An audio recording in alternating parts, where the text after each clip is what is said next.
आता या बुलेटिनमध्ये top 9 news बघूयात. सुरुवातीला राजकीय बातम्या. दिव्यांग आणि शेतकऱ्यांच्या कल्याणासाठी शिवसेनेचं धनुष्य हाती घेणार, पण प्रहार संघटना कायम राहणार. बच्चू कडूंचं स्पष्टीकरण. आमचे सर्व मुद्दे शिवसेनेनं स्वीकारलेत, बच्चू कडूंची माहिती. विधान परिषदेत निवडून येण्याची कडूंची क्षमता संपल्यामुळे विलीनीकरण होतंय.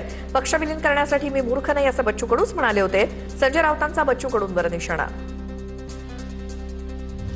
कष्टकऱ्यांचा नेता बच्चू कडू शिवसेनेला मिळतोय त्याबाबत आनंदच. मंत्री उदय सामंत यांची प्रतिक्रिया. तर थोड्याच वेळात दोन्ही उमेदवार एकनाथ शिंदे जाहीर करणार, उदय सामंतांची माहिती.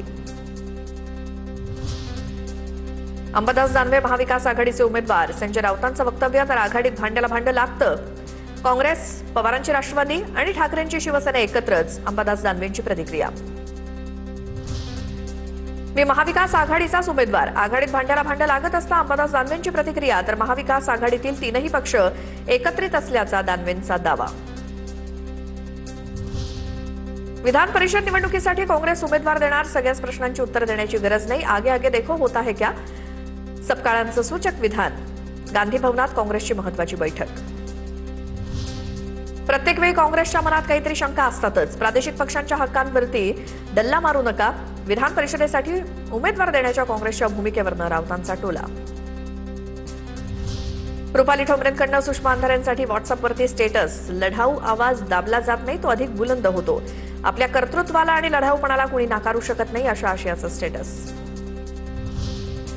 महाविकास आघाडीमध्ये कधीच एकवाक्यता नव्हती. ठाकरेंच्या शिवसेनेनं काँग्रेसचा अपमान केलाय म्हणून ते उमेदवार देतील, संजय शिरसाट यांची प्रतिक्रिया.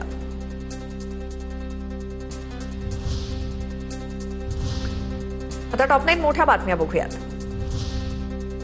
उमेदवार देणं ज्याचा त्याचा अधिकार. आम्ही दबावाचं राजकारण करत नाही. विधान परिषद निवडणुकीत काँग्रेसचा उमेदवार जिंकणार, नाना पटोलेंचं भाष्य. विधान परिषदेसाठी काँग्रेसकडनं 3 नावांची चर्चा. नसीम खान, वदात मिर्झा आणि राजेश राठोड यांची नावं चर्चेत. काँग्रेस नेते विजय वडेट्टीवारांनी मुख्यमंत्र्यांची भेट घेतली. विधान परिषद निवडणुकीच्या पार्श्वभूमीवर भेटीला महत्व. विधान परिषदेसाठी उमेदवारी अर्ज दाखल करण्याचा शेवटचा दिवस. राष्ट्रवादीकडनं सर्व आमदारांना विधान भवनात येण्याच्या सूचना. सकाळी 11:30 वाजता आमदारांना विधान भवनात येण्याच्या पक्षाकडनं सूचना. उपमुख्यमंत्री सुनेत्रा पवार, सुनील तटकरे विधान भवनात दाखल. विधान परिषदेसाठी राष्ट्रवादीकडनं झिशान सिद्दीकींना उमेदवारी जाहीर. मुख्यमंत्री आणि उपमुख्यमंत्री सुनेत्रा पवारांच्या बैठकीत निर्णय. खासदार सुप्रिया सुळेंच्या अंबादास दानवेंना शुभेच्छा. सुप्रिया सुळेंचा अंबादास दानवेंना फोन. दानवे आज उमेदवारी अर्ज दाखल करणार. आमचं कुणासोबतही व्यक्तिगत वैर नाही, मुद्द्यांवरून चर्चा होत असतात. रवी राणांबाबतच्या प्रश्नावरती बोलताना बच्चू कडूंची प्रतिक्रिया. संजय राऊतांचं मुख्यमंत्री देवेंद्र फडणवीसांना पत्र. नाशिकमधील अष्टलक्ष्मी साखर कारखान्यानं ऊस उत्पादक शेतकऱ्यांचं पेमेंट थकवल्याप्रकरणी पत्र. शेतकऱ्यांना त्यांचं थकीत पेमेंट तातडीनं मिळावं, पत्रामध्ये उल्लेख. मुंबईमध्ये एमआयएमला धक्का. 1 नगरसेवक कमी होण्याची शक्यता. नगरसेविका रोशन इरफान शेख यांचं जात प्रमाणपत्र अवैध. जात प्रमाणपत्र समितीनं प्रमाणपत्र अवैध ठरवलं. मानखुर्द शिवाजीनगर प्रभाग क्रमांक 138 मधनं रोशन शेख नगरसेविका. रुपाली चाकणकरांकडनं आशा मिरगेंविरोधात कोर्टामध्ये तक्रार. अब्रू नुकसानी विरोधात फौजदारी तक्रार दाखल. तर जेएमएफसी माझगाव कोर्टामध्ये तक्रार दाखल. भोंदूखरात प्रकरणात आशा मिरगेंचे रुपाली चाकणकरांवरती आरोप.